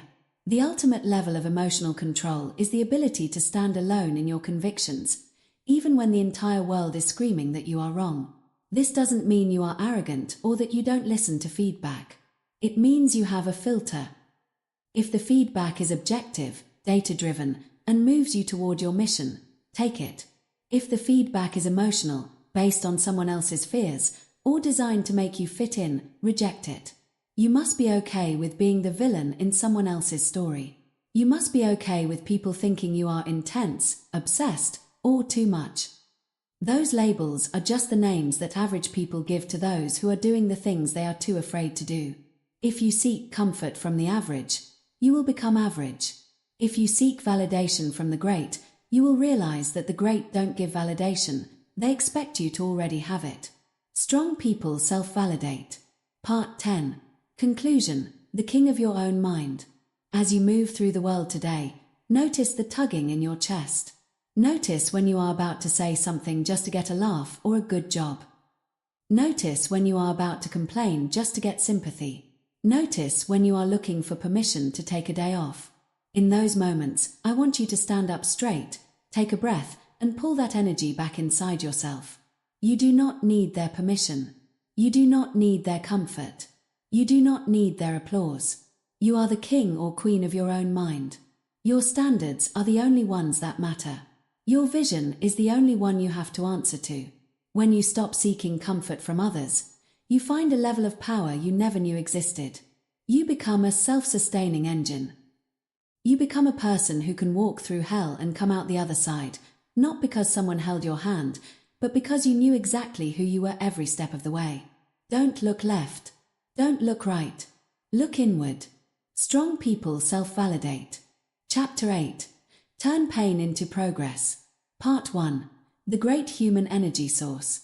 There is a massive, untapped reservoir of power sitting inside you right now, but you aren't using it. In fact, You are doing everything in your power to run away from it. That energy source is your pain. Whether it is the sting of a recent heartbreak, the humiliation of a public failure, the weight of a financial crisis, or the dull ache of a life that hasn't lived up to its potential, you are carrying heat. Most people treat this heat like a house fire. They panic. They try to douse it with distractions. They try to numb it with substances, or hide from it under the covers of their bed. But a house fire and a jet engine are the same thing, heat. The only difference is containment. When heat is uncontained, it destroys. When heat is channeled through a narrow exhaust, it creates enough thrust to break the sound barrier. Your pain is high-octane fuel. It is a concentrated form of emotional energy that can drive you further and faster than happiness ever could. Happiness makes you want to sit still and enjoy the moment. Pain makes you want to move. Pain demands a different reality. If you want to own your future, you must stop being a victim of your pain and start being an alchemist. You must learn to take the lead of your suffering and turn it into the gold of your discipline. Use it.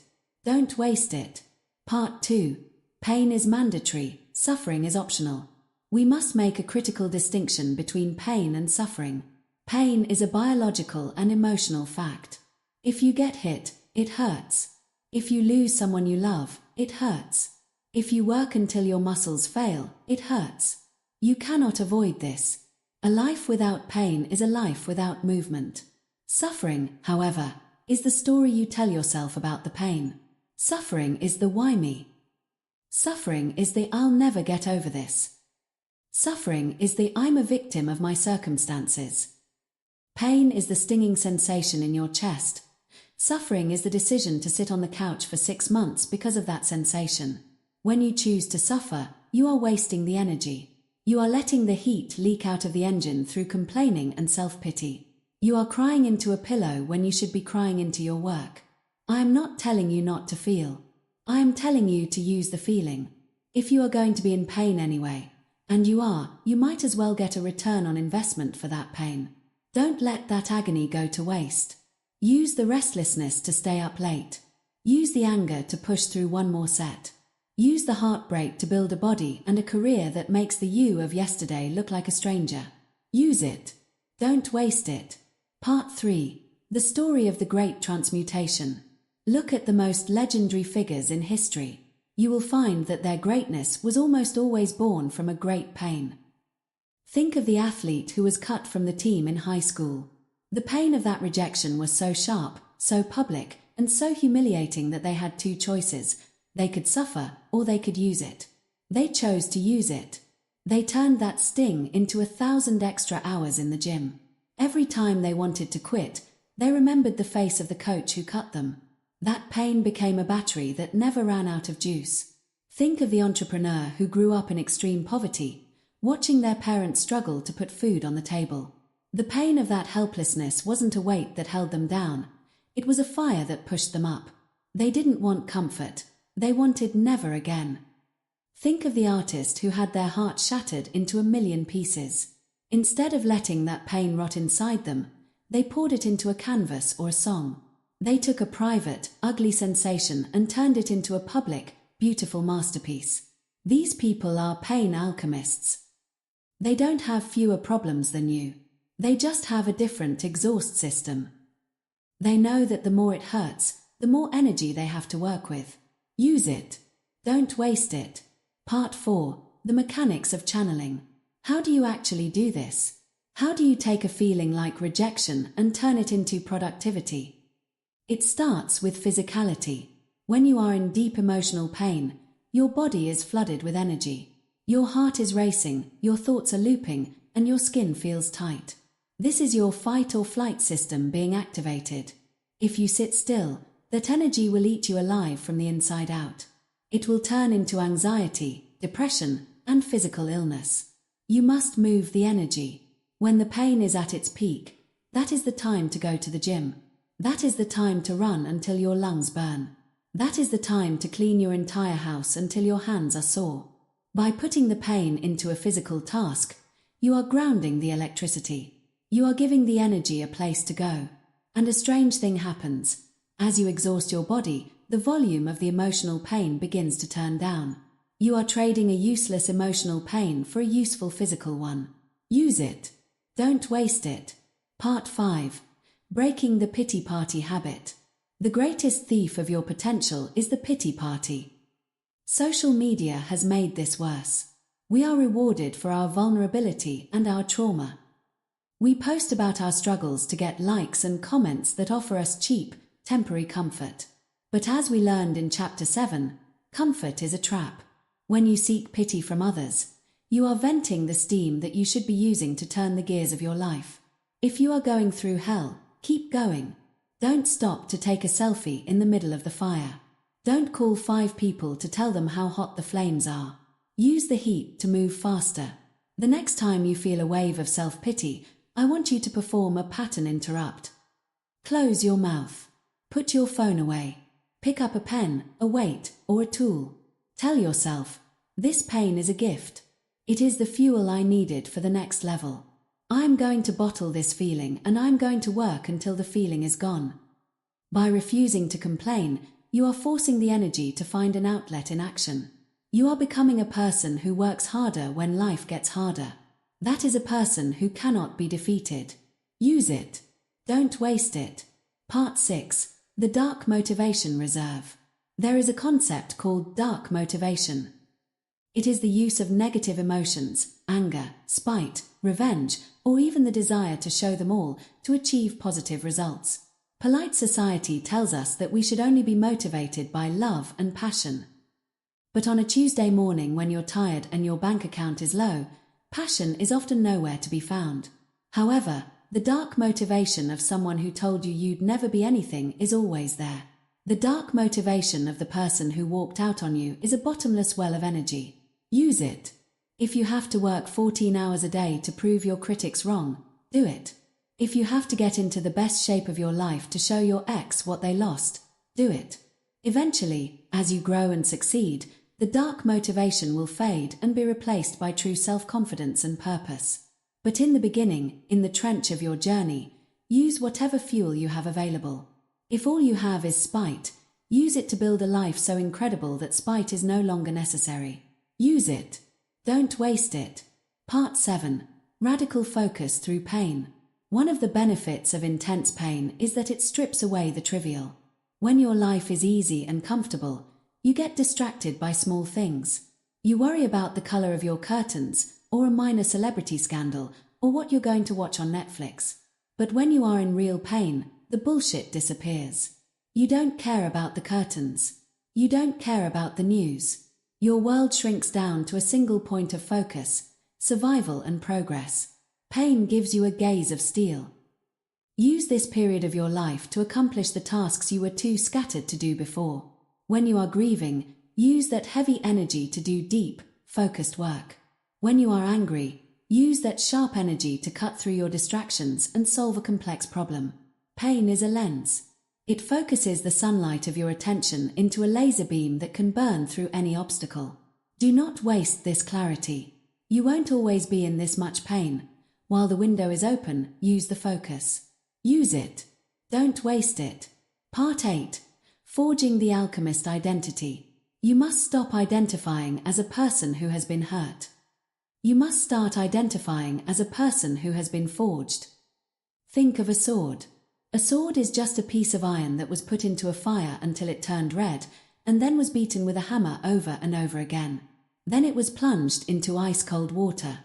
If the iron could feel, it would call that trauma. It would complain about the toxic environment of the forge.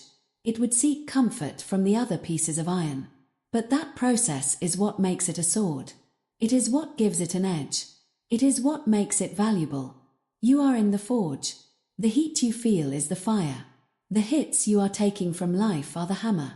The cold of loneliness or rejection is the quenching water. You are not being destroyed. You are being defined. You are being tempered. The soft parts of your character, the laziness, the arrogance, the insecurity, are being burned away. What remains will be sharp, strong, and purposeful. Stop asking for the hammer to stop.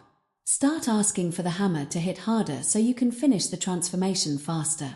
Use it. Don't waste it. Part 9. The Debt of Failure. When you fail, you feel a specific kind of pain, shame. Shame is the feeling that you are less than. It is a heavy, dark emotion that makes you want to hide. But I want you to look at failure differently. Every time you fail, you are paying a debt to the universe. Success has a price, and that price is a specific amount of failure and embarrassment. When it hurts because you failed, say to yourself, "Good. I just paid another installment on my success. I'm closer now than I was yesterday." If you don't feel the pain of failure, it means you aren't playing for high enough stakes. The pain is the proof that you are in the arena. The pain is the proof that you are trying to be more than average. Wear your failures like scars of battle. They are not signs of weakness. They are signs that you had the courage to show up. Use the sting of the loss to ensure you never make that mistake again. Use it. Don't waste it. Part 10. Conclusion: The New Horizon. As we end this chapter, I want you to take a deep breath and feel the ache inside you. Don't try to push it away. Don't try to think positive until it disappears. Sit with it. Feel its weight. Feel its temperature. And then, I want you to stand up. I want you to take that weight and put it on your back. I want you to take that heat and put it in your heart. And I want you to go to work. Go to the gym. Go to the office. Go to the library. Go to the studio. Do the things you said you would do. Do them with tears in your eyes if you have to. Do them with a broken heart. Do them with a tired mind. But do not let this day pass without turning some of that pain into a tangible piece of progress. One day, you will look back on this period of your life. You will see the you that is currently hurting, and you will realize that this was the most important time in your entire story. This was the time you decided that you were not a victim. This was the time you decided that your feelings did not own your future.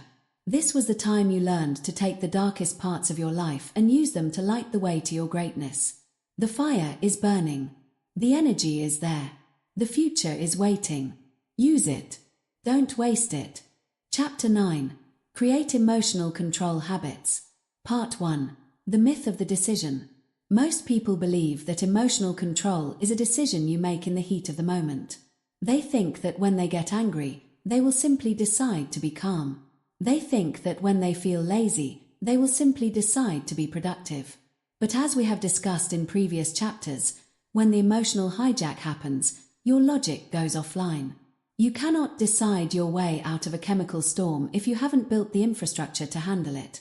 You do not rise to the level of your goals in a moment of crisis. You fall to the level of your systems. Emotional control is not a superpower you summon. It is a lifestyle you build. It is the result of what you do when life is quiet, when things are going well, and when nobody is watching. If you want to own your future, you must stop relying on willpower, which is a finite resource, and start relying on habits, which are automatic. Small actions. Daily control. Part 2. The compound interest of character. Habits are the compound interest of self-improvement. Just as a penny doubled every day becomes a fortune over time, a small habit of emotional regulation performed every day becomes an unbreakable character over a decade. If you react emotionally to one small thing today, it doesn't seem like a big deal. But if you react emotionally every day for 10 years, you have built a life of chaos. Conversely, if you practice the pause just once today, you haven't mastered yourself yet. But if you practice it every day, you are building a neural superhighway of discipline. The goal of this chapter is to move you from manual control, which is exhausting, to automatic control. We want to make discipline your default setting. We want to make acting regardless of feelings as natural as breathing. To do this, we must audit your daily routine and inject control hooks into every part of your day. Small actions. Daily control. Part 3. Winning the first hour, the morning routine. Your emotional state for the entire day is usually decided in the first 60 minutes after you wake up. Most people start their day with a reactive habit. The alarm goes off, they feel tired, and they hit snooze. This is the first emotional surrender. Then, they reach for their phone. They open social media or the news. Instantly, they are flooding their brain with other people's opinions, global tragedies, and the curated successes of their peers. They have handed the remote control of their mood to the internet before they've even brushed their teeth. They spend the rest of the day trying to catch up to their own emotions. A person who controls their future starts their day with proactive habits. No phone for 60 minutes. Do not let the world into your head until you have centered yourself. Hydration and movement. Wake up the body to wake up the mind. The pre-game mental prep. Spend 5 minutes visualizing the challenges of the day and deciding in advance how you will react. When you win the morning, you build a buffer of emotional stability. When the first problem of the day inevitably arrives, it hits a mind that is already set. You are not a victim of the morning, you are the architect of it. Small actions. Daily control. Part 4. The chemical regulator, physical training. We often think of exercise as a tool for the body, for weight loss or muscle gain. But for the person seeking emotional control, exercise is a brain chemical regulator. When you sit still and stress about your future, your brain produces cortisol. If that cortisol has nowhere to go, it turns into anxiety and reactivity. When you train, when you lift, run, or sweat, you are literally burning off the stress chemicals and replacing them with endorphins and dopamine. A hard workout is the reset button for your nervous system. But more importantly, exercise is the daily practice of do it anyway. Every time you do one more rep when your muscles are screaming stop, you are training your prefrontal cortex to overrule your sensations. You are callousing the mind. If you can stay disciplined during a brutal workout, you are significantly more likely to stay disciplined during a brutal business meeting. Your brain doesn't see the difference between physical resistance and emotional resistance. It only sees resistance. And it learns that you are the one who wins. Small actions. Daily control. Part 5. The emotional audit. Journaling. One of the reasons feelings control us is that they are vague. We feel a cloud of anxiety or a weight of sadness, but we don't know exactly what it is. Because it is invisible, it feels overwhelming. Journaling is the act of making the invisible visible. When you take a feeling and put it into words on a page, you objectify it. You pull it out of your nervous system and put it under a microscope. This is the gap we talked about in Chapter 1. Every day, you should perform an emotional audit. Ask yourself, what am I feeling right now? Why am I feeling this? Is this feeling based on a fact or a lie? What is the disciplined action I need to take despite this feeling? By writing this down, you prevent the rot of suppressed emotions. You deal with the trash of your day so it doesn't pile up and create a breakdown later in the week. A journal is not a diary, it is a tactical debrief. Small actions. Daily control. Part 6. The evening review, accountability. You cannot improve what you do not measure. At the end of every day, you must sit in the judgment seat of your own life. Before you sleep, spend 5 minutes reviewing your emotional performance. Where did I lose my temper? Where did I let laziness stop me from doing the work? Where did I seek comfort instead of progress? Where did I win? This is not about self-flagellation or shame. It is about data. If you notice that you always get emotional and reactive at 4 p.m., you can look for the cause. Maybe you're hungry. Maybe you're tired. Maybe you've spent too much time in meetings. Once you have the data, you can create a habit to fix it. This is how you optimize your emotional control. You treat yourself like an elite athlete reviewing game film. You see the mistakes, you make the adjustment, and you go back into the arena tomorrow. Small actions. Daily control. Part 7. Consistency over intensity. The greatest enemy of habit building is the heroic effort. People try to change their entire life in 24 hours. They try to start a 2-hour morning routine, a 90-minute workout, and a 30-minute journaling habit all at once. By Wednesday, they are exhausted, their feelings take over, and they quit everything. This is an emotional approach to discipline. The disciplined approach is consistency over intensity. It is better to journal for 2 minutes every day than to journal for 2 hours once a month. It is better to walk for 10 minutes every day than to run a marathon and then sit on the couch for 3 weeks. We are not looking for the big win. We are looking for the unbroken streak. Your goal is to become the person who never misses. The intensity can vary. Some days you'll have a great workout, some days you'll have a mediocre one, but the fact of the workout must be non-negotiable. Control is built in the boring moments. It's built in the thousands of small, unglamorous decisions to keep the streak alive. Small actions. Daily control. Part 8. The environment habit. You are a product of your environment. If your environment is designed for comfort, you will be comfortable. If it is designed for control, you will be in control. You must create habits of environmental design. The clear desk habit.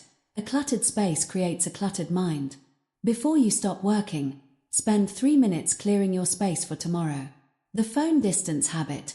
Make it a habit to put your phone in a different room when you are doing deep work. Don't rely on willpower to not check it.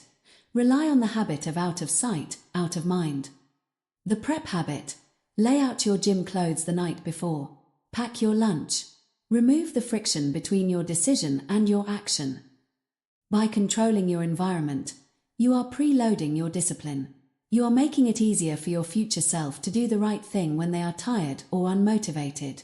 You are being a good parent to your future self. Small actions. Daily control. Part 9.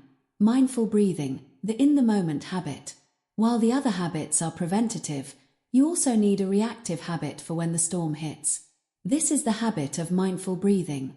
When you feel a surge of emotion, your breath becomes shallow and fast. This sends a signal to your brain that you are in danger, which increases the emotion. It's a feedback loop. You must develop the box breathing habit. Inhale for 4 seconds. Hold for 4 seconds. Exhale for 4 seconds. Hold for 4 seconds. This is not woo-woo meditation. This is a physiological hack used by Navy SEALs and elite snipers to lower their heart rate and regain cognitive control. It forces your parasympathetic nervous system to turn on. Make it a habit to do this before every meeting, every hard conversation, and every time you feel the lizard brain rising up. Make it so automatic that the moment you feel tension, your breath deepens. Small actions. Daily control. Part 10. Conclusion. The transformation of the self. If you follow these habits, morning prep, physical training, journaling, evening review, and mindful breathing, something incredible will happen over the next 90 days. You will stop trying to be in control. You will simply be in control. The person who once felt like a victim of their moods will disappear. In their place will be a person who is steady, focused, and reliable. Your feelings will still be there. You will still feel tired, angry, or bored sometimes, but those feelings will no longer have a hook into your actions. They will be like a dog barking behind a thick glass window. You can see the dog, you can hear the noise, but the dog cannot bite you. Control is not a destination. It is a lifestyle.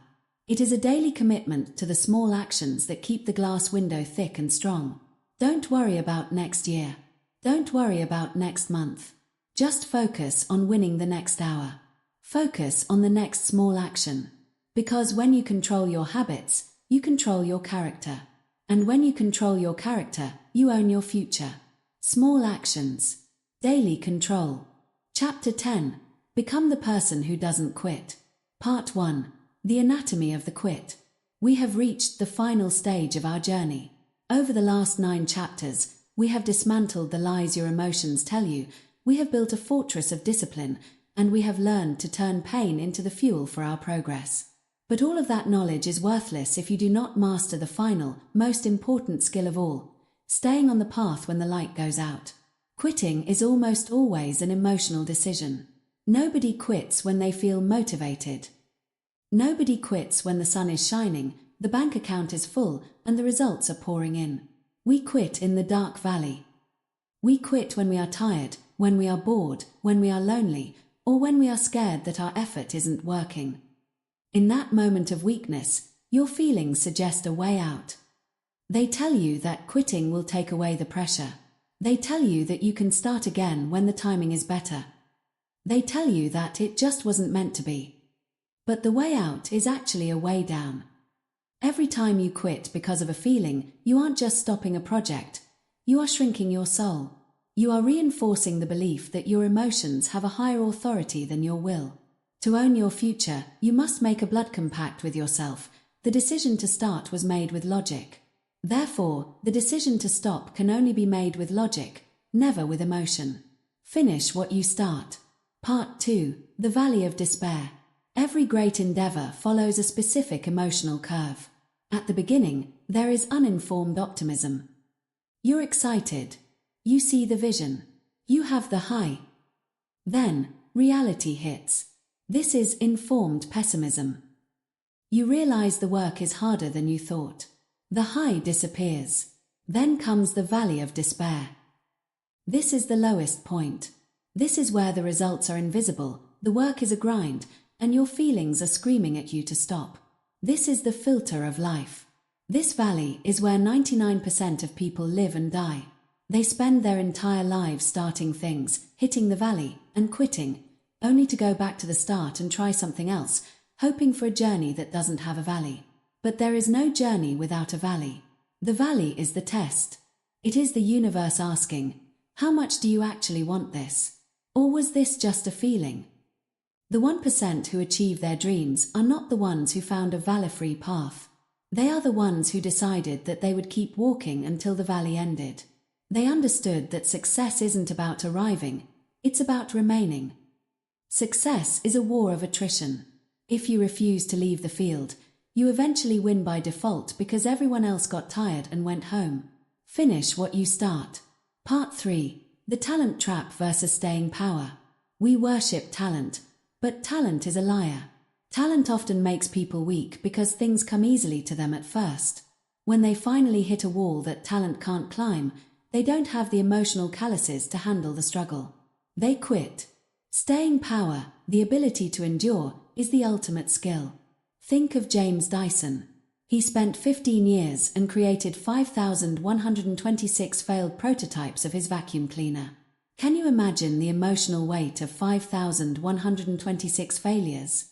His feelings must have told him he was a fool every single day for over a decade. He was deep in the valley of despair. But he didn't quit. He finished prototype number 5,127. And that one changed the world. Think of J.K. Rowling, living on welfare, struggling with depression, being rejected by 12 different publishers. Her feelings told her she was a failure. Her circumstances told her to give up and get a real job. But she had a story to finish. She stayed on the path. These people didn't win because they were the most talented. They won because they were the last ones standing. They realized that a no from the world is just a temporary vibration, but a yes from their own discipline is a permanent reality. Finish what you start. Part 4. The Rule of One More. How do you become a person who doesn't quit when the feelings get heavy? You use the rule of one more. When your brain says, I'm done, you do one more. One more mile. One more sales call. One more hour of study. One more day of staying on the diet. By doing one more, you are performing a power move over your own mind. You are proving that your capacity is greater than your current sensation. You are training yourself to operate in the red zone, that space beyond your comfort where the real growth happens. Most people quit right before the breakthrough. They quit at the 99-yard line because they are too tired to see the end zone. The rule of one more ensures that you are always moving toward the goal, even if it's only by an inch. In the game of life, inches lead to miles. Miles lead to empires. Finish what you start. Part 5. The Postmortem of the Quit. I want you to look back at the things you've quit in the past. That instrument you stopped playing. That business you closed because it was too slow. That fitness journey you abandoned in February. Why did you quit? If you are honest, the reason wasn't logic. The reason was that you felt bored, or felt discouraged, or felt like it wasn't worth it. Now, look at the consequences of those quits. Where would you be today if you had stayed with that instrument? How much would that business be worth today if you had pushed through the slow year? How would you look in the mirror if you had never stopped training? The pain of discipline weighs ounces, but the pain of regret weighs tons. Every time you feel like quitting, I want you to perform a future postmortem. Imagine yourself 5 years from now, looking back at this moment. Do you want to be the person who has to explain why they gave up? Or do you want to be the person who is enjoying the fruits of their persistence? The future you is pleading with you to stay in the fight. Don't betray them for a temporary feeling of relief.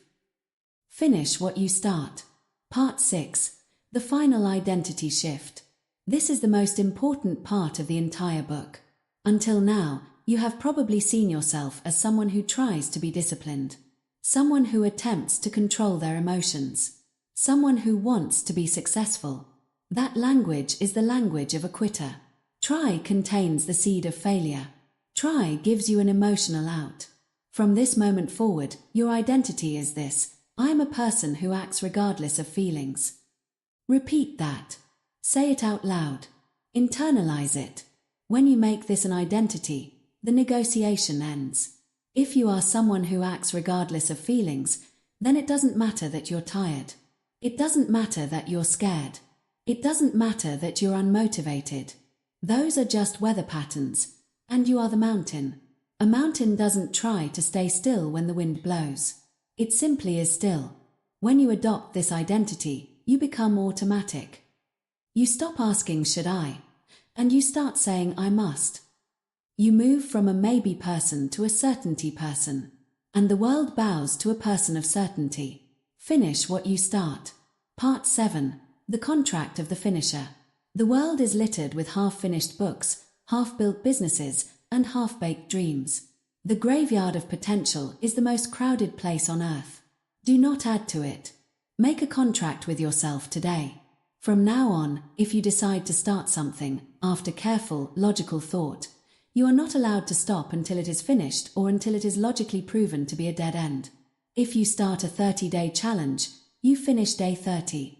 If you start a book, you read the last page. If you set a goal, you hit the target. By becoming a finisher, you build a level of self-respect that no one can take away from you. You develop a quiet confidence.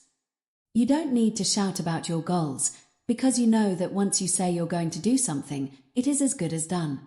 This reliability, this iron will, is the foundation of all leadership, all wealth, and all great relationships. People want to follow, invest in, and love a finisher. Finish what you start. Part 8. Success is a lifestyle, not a result. As we come to the end of this audiobook, remember that stop letting feelings control your future is not a one-time event. It is a daily, hourly, minute-by-minute practice. The feelings will never stop. As long as you are alive, you will have moments of doubt. As long as you are pushing your limits, you will feel fear. As long as you are doing big things, you will feel the urge to quit. The goal isn't to become a robot with no emotions. The goal is to become a master with total control. You now have the tools. You know that emotions are not you. You know that comfort is your enemy. You know that discipline is your engine. You know that your feelings are liars. You know that pressure is your power.